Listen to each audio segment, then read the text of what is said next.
Next we're going to move on to the overheads. I have a left and a right overhead mic, and they're panned hard right and hard left, and I have the output of these set to the overhead bus, just so I can mix them together so I don't have to worry about putting plugins on both tracks. So I've moved to a spot in the song where the cymbals are being played a lot, and I'll just show you what the overheads sound like before any processing.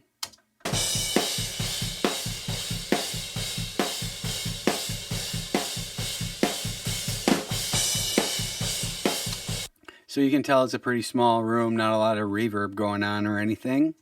So there's a ton of ways to mix overheads. I found something that works for me, and sometimes I use other techniques, but I'll show you what I did in this song.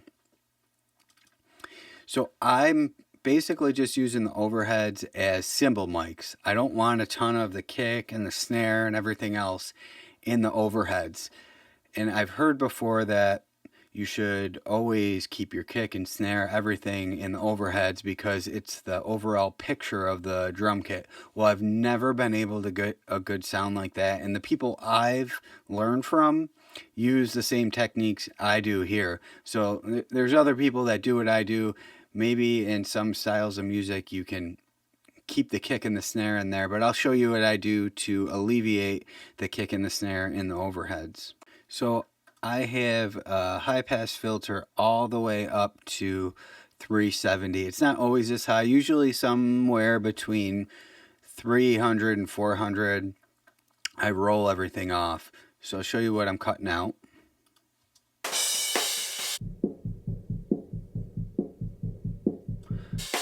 So it's all the low end being taken out. I mean, we have our close kick mics and our sample.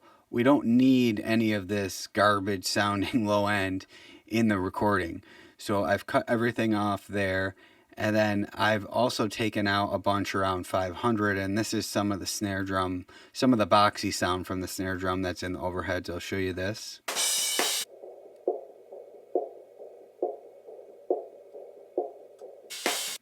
So we don't really need that in there.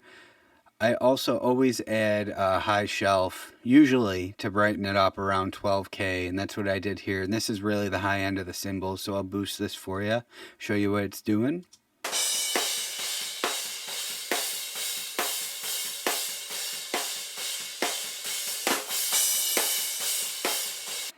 Yeah, like that. It's giving it some life. And then sometimes around 4K, there's some really harsh frequencies. I don't even know if I want to boost this up because I don't want to hurt your ears, but I'll show you what these frequencies sound like that I'm taking out.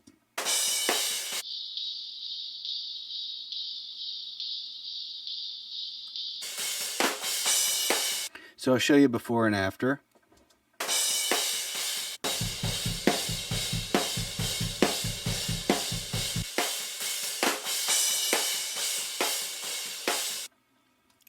So with this plugin, we've really just made these mics into basically cymbal mics, not drum overheads.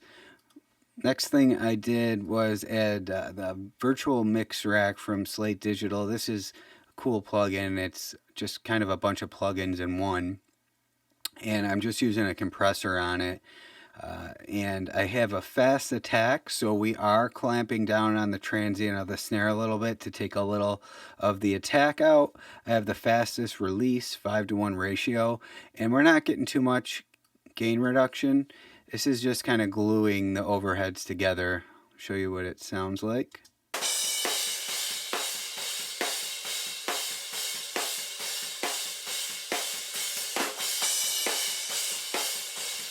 So it's just taking some of the snare out of the overheads. The next thing I added was the virtual tape machine from Slate Digital.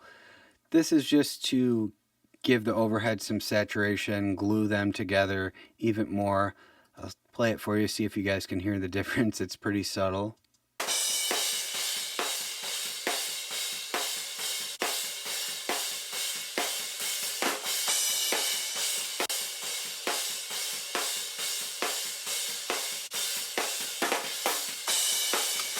Just to add some analog vibe, brings the cymbals out a little bit more.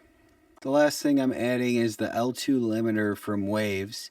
And what I did with this is just try to get even more snare out of the overheads. Like I said, I try to get as much of the kick and the snare out of these mics as possible. So this is just only reacting to the snare. I'll show you. And what you do here is you click here and you take the threshold down until you're removing some of the volume from the snare. So I can kind of exaggerate it for you guys.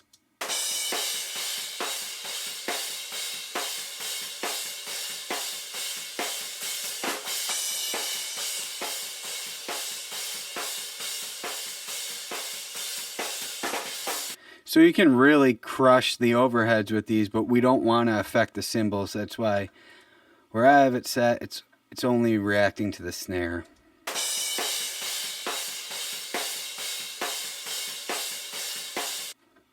So that's it for overheads. Next, I'm going to move on to the hi-hat and ride.